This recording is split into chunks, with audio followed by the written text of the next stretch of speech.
What is going on, everybody? I'm Jaby Achara, joined by Achara Kirk. We're looking at pitch meeting Super Mario Brothers. How's it going out there? Woohoo! It's me, Jaby Achara. It's a Kirk, Achara Kirk. Wow, I was like in the middle of saying hi to everyone, and you just like went on Steamrolled ahead, you. and I was like, "What is going on?" Okay. Steamrolling you like Mario steamrolls Luigi. It's me, Luigi. That's probably closer to Wario. Shut up. Go ahead, you intro now. It's me, Achara. That's terrible. What? You guys, thanks so much for joining us and, suffering through our ridiculous introduction. If you haven't done so already, hit the subscribe button, bell icon, all notifications, vote this up, let YouTube know you're enjoying what you're watching while you subscribe and opening. Subscribe to Pitch Meeting. There's a link in the description below. If you really like Ryan George, he's got his own YouTube channel. You can subscribe to that as well. Here we go. So, you have a movie for me? Yes, sir, I do. I was thinking it's about time we make an animated Super Mario movie. Oh my god, yeah, that is a massive franchise. How have we not attempted that yet? Because the live action one from 30 years ago made Nintendo lose trust in the entire film industry. Yeah, that's but I think they're gonna be okay with this version, sir. Oh, why's that? Because we're gonna play it safer than any movie ever has before. Oh, hell yeah, minimize those risks, make them real small. You know it, sir. And I'm thinking we cast big old celebrities to voice these characters. Maximize marketability, minimize risk even more. Wait, so we're gonna get big celebrities to do the silly Mario voices? No, we'll just explain that those were silly voices they did for a commercial, so the celebrities can just do whatever accents they want. That works. All these risks I are mean, so it did. Minimal, my heart rate has gone down. How did y'all feel about that? I noticed that while it was up. It's not up as of this recording. Hopefully it'll come back up soon. Fingers crossed. During our movie reaction in the comments, it seemed like people were happy with the film just like across the board. Yeah. And people were actually like confused when I said a lot of critics didn't like it, which is actually true. A lot of critics didn't like it. On Rotten Tomatoes, if you check, there's a whole bunch of critics that like just didn't like this film. And I was listening to Sunday Movies the other day, or Mr. Sunday Movies. They didn't like it. And I heard their reasons and I'm like, oh yeah. But they like the voices. Mario and Luigi are plumbers in Brooklyn, right? But nobody's taking them seriously. Okay. So one day they try to fix a massive manhole leak that they saw on the news. Oh, massive manhole leaks are tight. Oh my god, I said what I said. Anyway, they end up going through this warp pipe underground. Oh, why is there a magic warp pipe under Brooklyn, what's going on there? Oh, okay. Well, listen, sir, this is not the kind of movie where I'm gonna be answering that kind of question, okay? I was just wondering. Oh, no.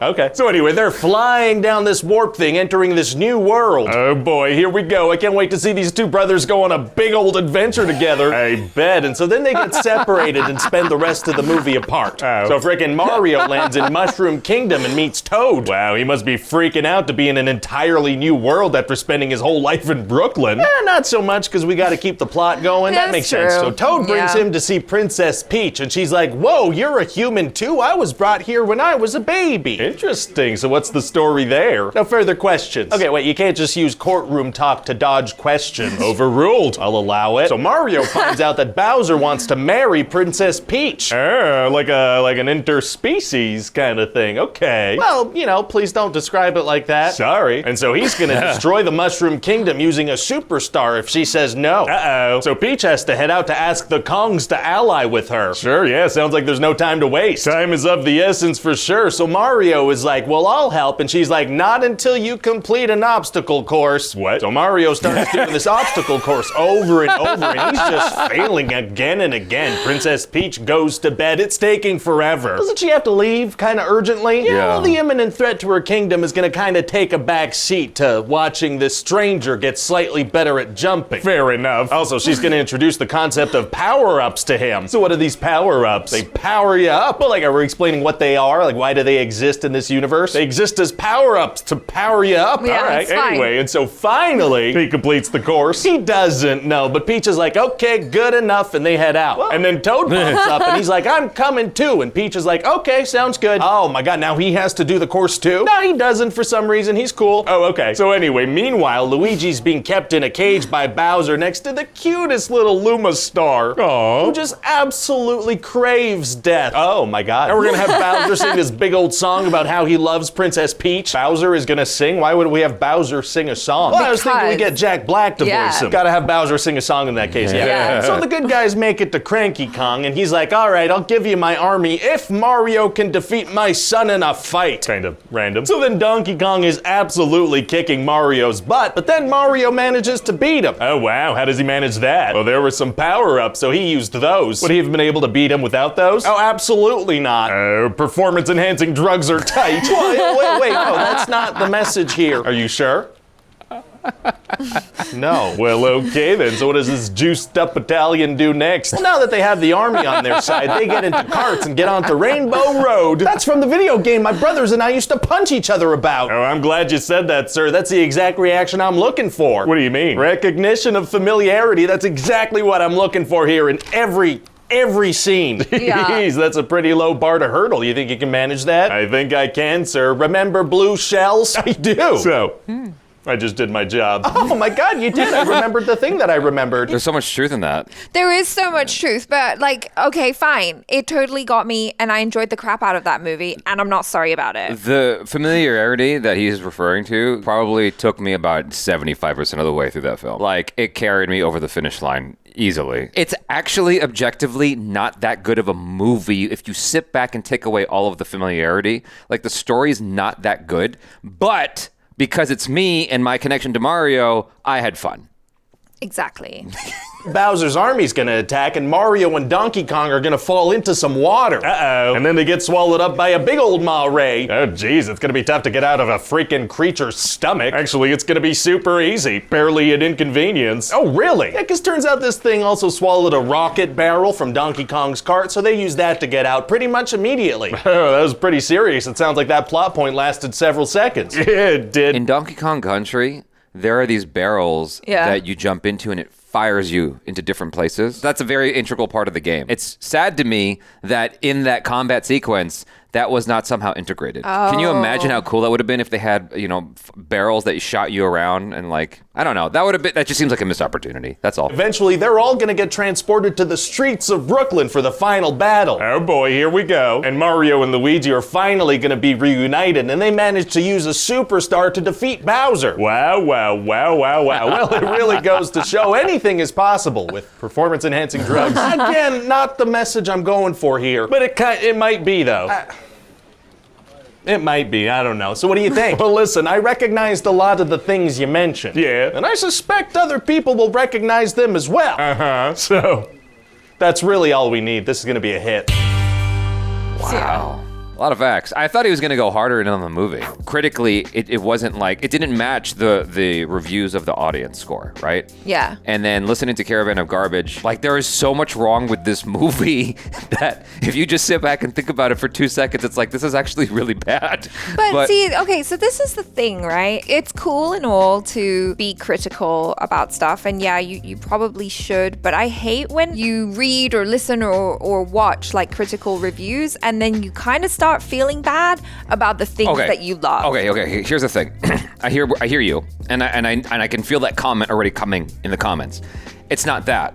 It's that while watching, I could feel something was weird, and I just couldn't articulate it. And then I heard something that articulated it. I'm like, that's what it was. That's what the feeling was. This little niggling feeling inside where I'm having a surface happiness, but there's something underneath that's telling me something's not right, but I can't figure out what it is. Even at the end, when they bust into Brooklyn, they brought the problem. And then they're being celebrated for solving the problem that they brought.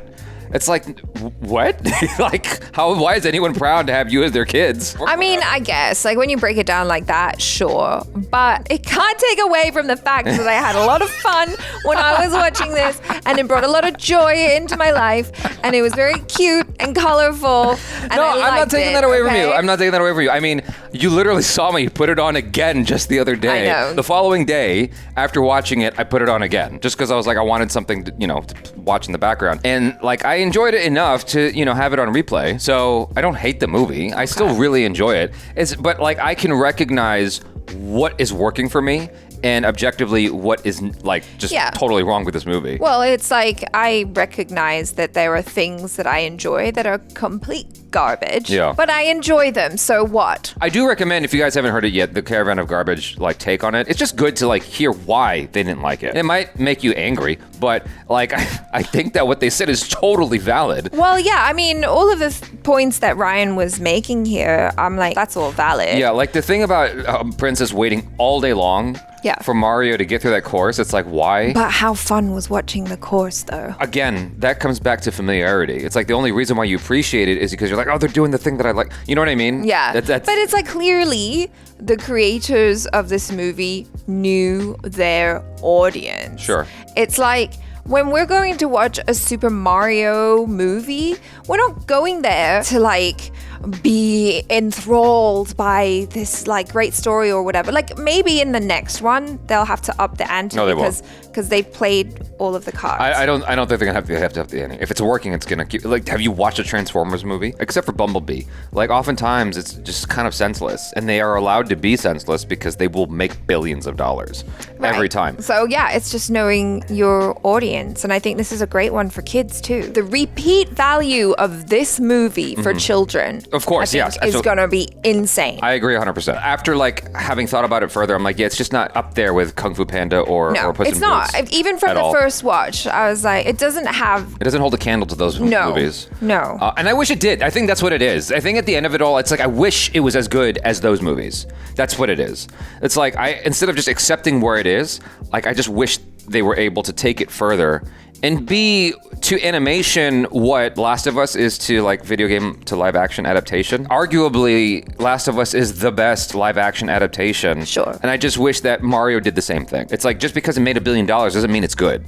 It just means that it made $1 billion and it was popular enough. So I'm hoping, fingers crossed, that the second installment is even better story-wise. Yeah, I think that's the way to go. It's they've showed Nintendo, they've showed the studios, we can make money doing this. And so the next one, if they can create a really engaging story in much the same way that you have those in films like Kung Fu Panda and How to Train Your Dragon and all of that, then we've got legs. Or karts. Okay. Mario Karts.